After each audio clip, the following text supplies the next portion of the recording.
more upsets in the following rounds. We continue to follow Hikaru, who's smiling and seems to be in a good mood.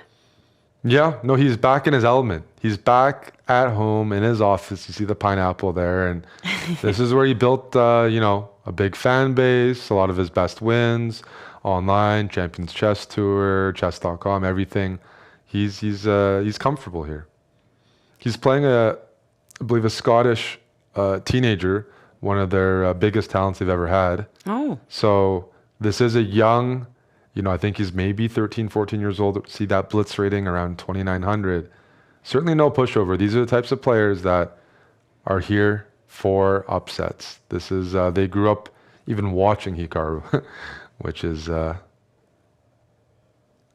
shows how much like the internet has changed. Because there are not many sports where you can see, like, here we see him, the 15-year-old he is from Scotland, playing against the second highest rated player in the world right now. It's a pretty unique thing that these players can participate and face off against such highly rated players. And we see that there are several of the candidates who are playing this week. We've got Nakamura, Caruana, Sindro, and Yespenko. All of them will be participating in the candidates tournament in the beginning of April, end of March. And it's hard to also prioritize playing so many online tournaments when you have such an important tournament to prepare for, and you don't want to give away any of your opening preparation. That's exactly right. And why are they playing now? Because as it gets closer to the candidates, I expect some of those names to not play. So they want to maximize their results, so they finish. They're near the top of the leaderboard, and in case they have to miss a month because of the candidates, that they'll still have qualification chances. So it's really for those players that are playing the candidates but aren't guaranteed to make it to the EWC. This is the month, February, where they're hoping for good results, because once it comes March, candidates is in April, training camp time.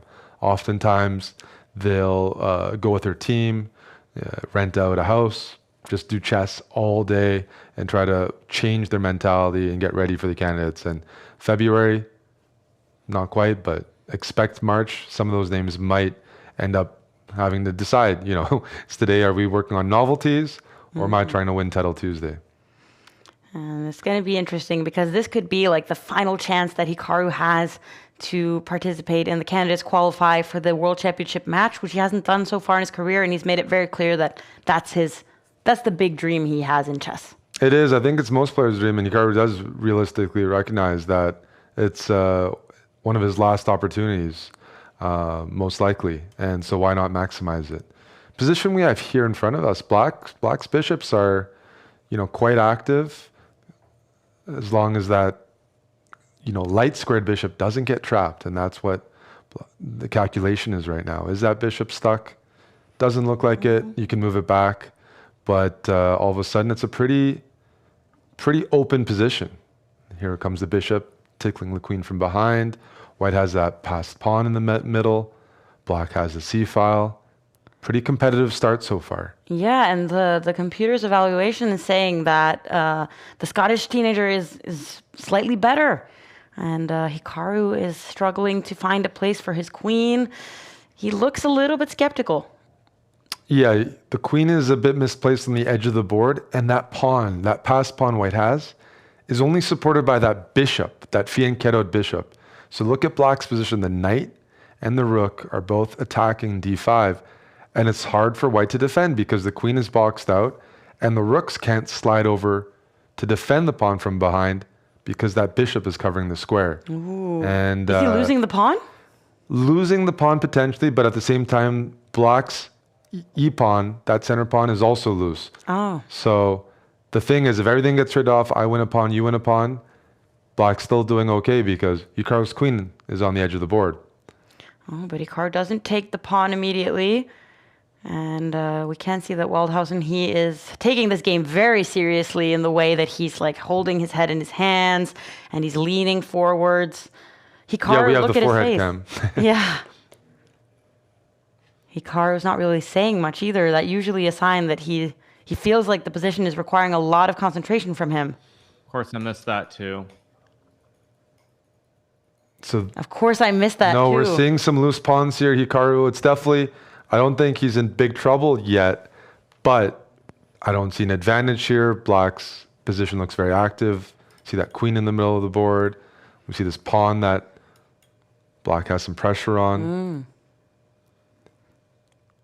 And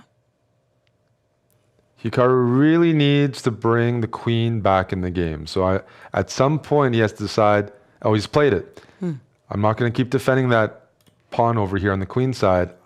My best chance of winning this game is with activity. okay. And now Hikaru is trying to evolve his rook and his queen. Hikaru's down a pawn, but his position is now easier to play.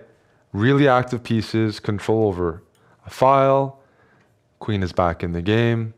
It's a risky decision, but generally when he does it, he's got a plan. He favors his practical chances.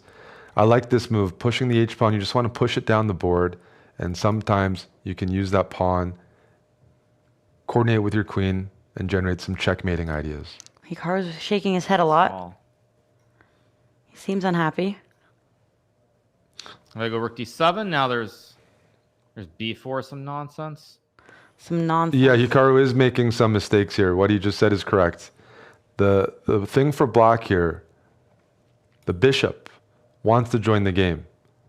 So at some point, Frederick Waldhausen needs to find a way to get that bishop in the game. But so far, he's doing very well. Can we see a back and forth here? I can't imagine Hikaru thinking that's a good idea. Here we go. That move, you might lose that pawn, but if you can bring your bishop in the game. The worst thing is when you lose a game, you get checkmated, and you have a piece like stuck on the side of the board. It's like, why did I not use all of my pieces? And so this decision right here, maybe Hikaru can take that pawn. That's what he's calculating. Either way, oh wow, we see some more head shaking. Hikaru's going for the kill. Ooh. Look for the rook for Hikaru to sacrifice and rip open the 7th rank. Some serious threats here. This is a very, very serious threat. Rook moving forward, sacrificing for the knight, trying to gain access to the g7 square. But according to the computer, there is some solution. There is. It's just, can he find it? Is there enough time? He's spending a lot of time. Yes. And think about how important this game could be for him to be the number 2 in the world. I thought that's a great move. That's a great move. Because if rook takes knight, instead of taking the rook back, you take the other rook on the queen side. And Hikaru's probably not happy because this allows some trades. Rook e5, queen d6 takes. He is calculating as much as he can, but it seems very complicated now with all these pieces hanging in all kinds of directions. And both of them down to less than a minute and 10 seconds. Hikaru has less time on the clock. That's very rare that we see that. No, that's right. Trying to figure out, can he keep more pieces on the board? He wants to put pressure on his younger opponent. Rook e5 with the threat, hitting the queen horizontally. And queen moves down, looking to pin that rook. Hikaru takes the pawn. There's a move here, though. There should be an issue. What's the move for Black? He's got a bit of time to think, and this rook on e5 is pinned. Knight g7. Oh, the Fianchettoing the knight's not what you see every day. Wow. And it's still quite even on the clocks. If I'm playing Black, I need to trade pieces off. It's an uncomfortable position to just play with so much material because there's checkmate threats towards Black's king.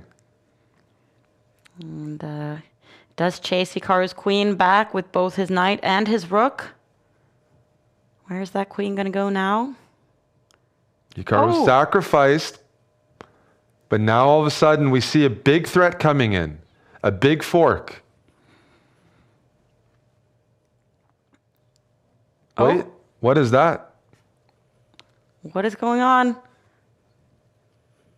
Oh, that's a blunder.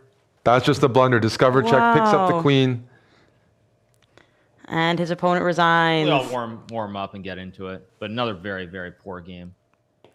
Okay, so Hikaru, he is critical of his own play here, but he does get his second win.